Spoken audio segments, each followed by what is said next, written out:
look at the great tradition of ours.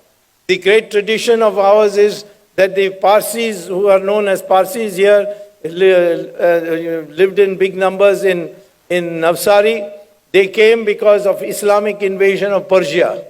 So they came to our country, and the people of Gujarat gave them a place to stay, and many of them from Sanjan went to Navsari, and then they became very important members of our society. We have a Chief Justice we had a Chief Justice who was a Parsi, we had an Attorney General who was a Parsi, we had a Commander-in-Chief of the Army like Manik Shah who was a Parsi, we had Air Force Chief Fali Major who was a Parsi. We have Parsis everywhere, and they have flourished. And when the British came to this country and then were leaving, they told the Parsis, we want to give you reservations in the future constitution of India. We will ensure that we will speak to Gandhiji and see that Parsis are given like Anglo-Indians the reservation. You know what the Parsi community said? For 1,000 years the Hindus have protected us. We don't need you. You go back home. We are quite safe here. Similarly, the Jews, they came, they were cut, and horrible atrocities were committed on the Jews all over the world. But when they came to India, we gave them a place, we built them their synagogues, their temples in Cochin, in Bombay, and they lived happily here till the Israel was founded, and then many of them went back to Israel. And Israel Parliament passed a resolution.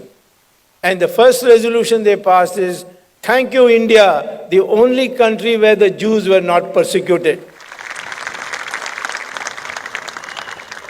And today we are giving lectures by, Hindus are intolerant, Hindus are this, Hindus are that, by all these westernized intellectuals of our country. So this is the thing that you have to learn. This is our history.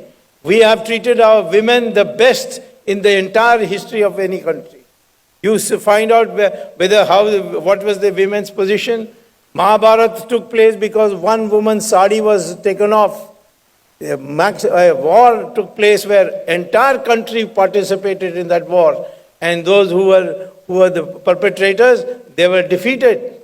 What about why was Ravan killed? Because he kidnapped Sita, and if Rama was a Raja, he could have married any number of times, but he married only once, and for her he went all the way to Sri Lanka and finished off Ravan and brought her back. Similarly, in other situations, you'll find women have equal positions. In fact, sometimes I feel women have got better positions.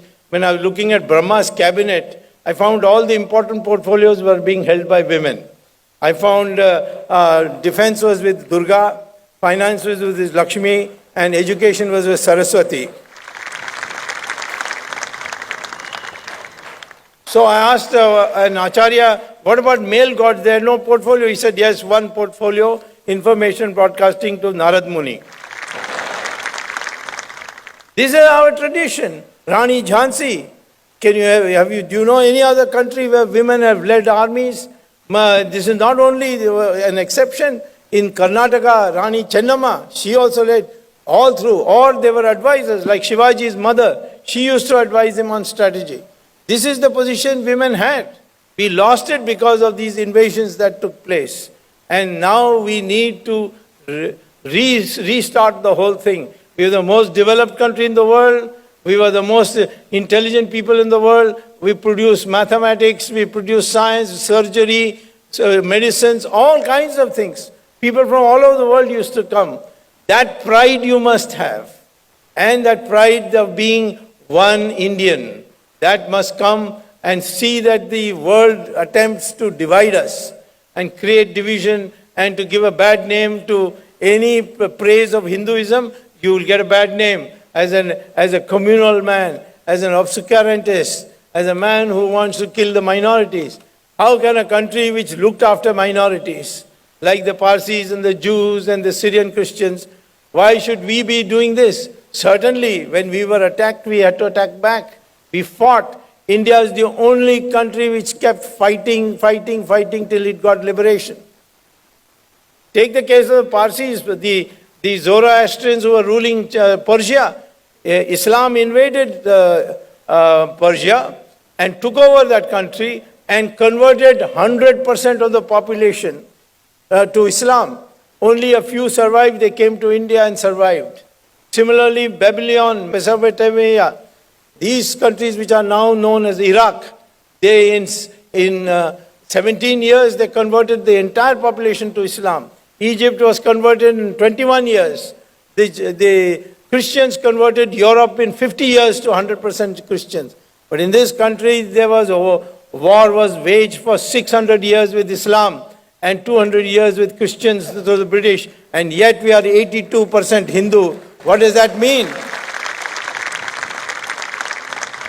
So therefore, I was saying that you have to recognize the unity of this country. Hindu religion believes that all religions lead to God. No other religion believes that. Of course, when I say Hindu, I include Buddhists, Sikhs, Jains in that category. Because the constitution also defines that way. It's a Hindu is a cultural concept, it's a geographical concept. But we did not ever discriminate against anybody else's religion. Islam believes that either you believe in Allah or you're a kafir. Christianity says either you believe in Christ or you are possessed by the devil. And they do not accept that all religions lead to God. Islam does not accept all religions lead to God. The only religion in the whole world which believes that all religions lead to God, and that is Hindu religion and no other religion. This is a fact. It is a question of, but at the same time, we believe in coexistence, so therefore, this country, all religions can prosper. You can have a mosque here, you can have a church here, nobody will object. But you see, in Saudi Arabia, we have got 20 lakhs people in Saudi Arabia as workers, 20 lakhs. They will not allow you to build a temple. They will not allow you to celebrate Diwali. They will not allow you to even have Satyanarayan Puja inside your house. If your luggage carries a picture of Ramchandraji, they will take out that Ramchandraji and break it and step on it. That, they say, is our religion. But we are not like that. We have never been like that. So therefore, to take pride in our past doesn't mean Hindu fanaticism or Hindu communalism or anything.